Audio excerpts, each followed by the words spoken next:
I was looking to do something very different. I wanted to have a film that had a redemptive, happy ending. This film, it's set in South Texas in 1870, just after the Civil War, but it felt oddly contemporary. It was the human story at the heart of it. This journey through this hard world towards redemption really spoke to me. I was moved by the power of the story and fighting the human nature that says, give into your fear. That ongoing conflict ends up being part of every town that kid goes to read the news. And Paul was addressing that. The luckiest moment was when Paul Greengrass signed on. He really brought out the heart and soul in it. The story allowed him to talk about matters that are important to him. I'm here to tell you about the 11 men who fought back against their deadly fate. Social justice, growing older and wrestling with the legacy of your life, redemption. Paul wanted the storytelling to carry the weight of the moment, to be not just about an exchange of that information, but the gathering in together. We're all hurting.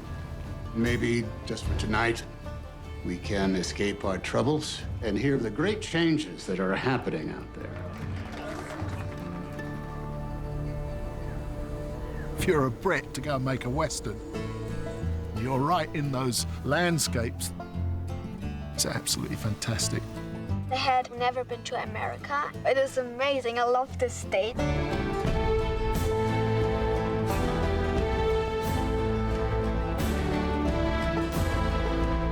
I love these landscapes and the sunset. It was important to find the right locations for each part of the story, but we want to try to be as accurate as possible.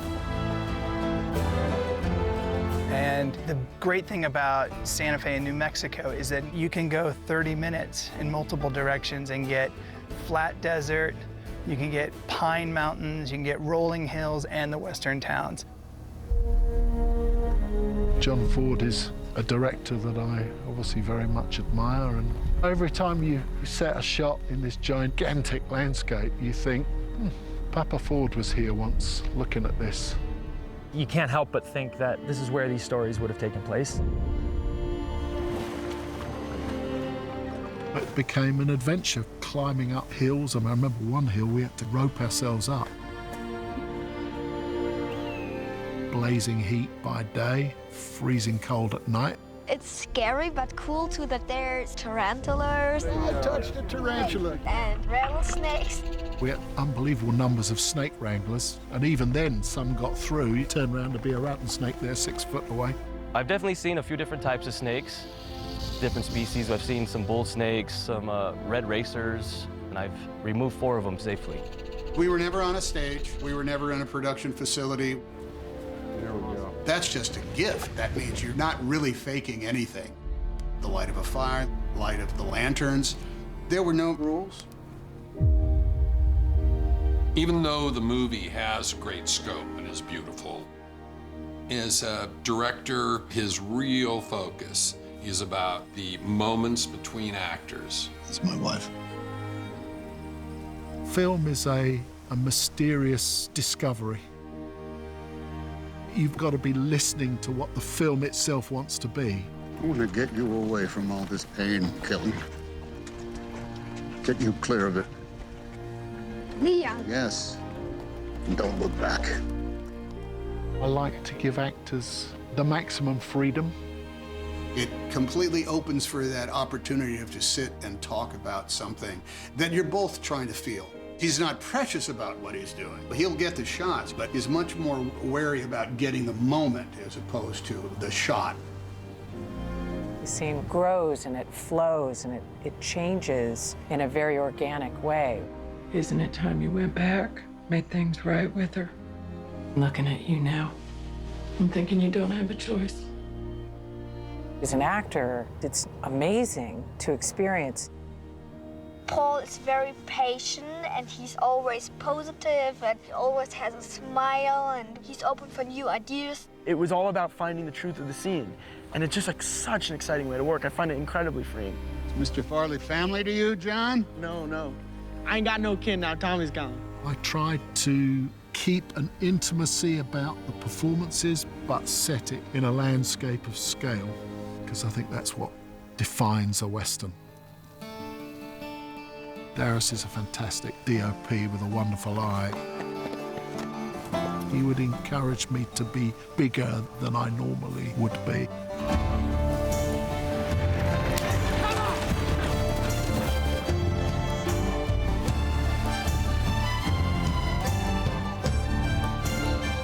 We did more Steadicam than normal, to be continuously moving, to give it emotional urgency. Darius captured something that feels both classic but also contemporary. The thing about directing a film is you're the jack of all trades but the master of none. That's the beauty of doing the job. My bit of the filmmaking process is that you're surrounded by people who want to help get it right. We found some images of traveling preachers, and they really inspired Paul. The clothes that Kid wears, they're so characterful. They look like he's worn them forever. Dressing Joanna, we first find her wearing a traditional Kiowa buckskin. She really is tough, and that's something that Paul wanted to communicate. Ah! Don't bite! He's an artist, Mark. His ability to create storytelling and emotion and character through clothes. He's telling you the whole story of that character and that world. There was tremendous strife post-Civil War. I say Texas first and damn them amendments. And you know it, Captain. It was a brutal landscape, and David Crank, our designer, did a fantastic job of bringing to life the Texas of 1870. It's really a shattering thing, I think, in this film, because you understand the price of progress, and it opens kids' eyes too. Texas had suffered because they were cut off from everything. It was lean and it was mean. Everybody was just hanging on. Paul wanted it to look like a documentary film, very monochromatic, to present the story in a very minimal way. So the actors and the action really stands out. Each town had to have a different feel.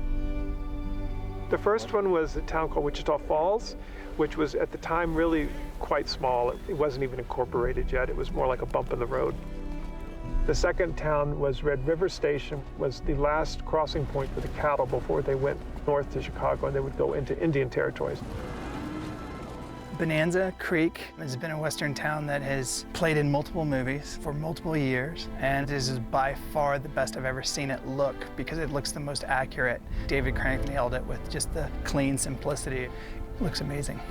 He used Bonanza Creek for 3 different cities. They rebuilt it and redressed it. Each one just looks so authentic. And the third town was Dallas. It was a new town of about 3,000 people at the time. So we tried to introduce a little more color and just scale and try to make them feel like they're bigger and bigger. I love the challenge of creating a whole world where one doesn't exist, going out and pulling all the disparate parts together and making a cohesive world. You don't really have that many cattle, and there's not a river there next to you. It ended up just being that magic amalgam of modern-day movie making. The emotional content of the film is very strong. It was such a wonderful gift to be able to be making the music for News of the World. James Newton Howard is one of the greatest composers of our time. Working with a new director is an adventure, and especially one as well-known, as accomplished as Paul Greengrass. I wanted the score to be a Civil War consort, a group of musicians who'd come back from the Civil War. Their hope and dreams had been smashed and all their instruments were broken. And that's exactly what he gave us. Ah! Come on! It's a little out of tune. It's very gruff sounding. Behind that, you have a very finely tuned orchestra, which is certainly part of the scale and part of the landscape that we're talking about. You go. Take the horses and go. I wanted to make a film about a storyteller who finds good news. in dark times. That's exactly what I did. It's what I wanted to make. This is our last day. It's been an absolute privilege to be in your state, to work with in your community. This film was a dream come true because it was a Western. I just want to say thank you from the bottom of my heart. A dream come true because it was Tom.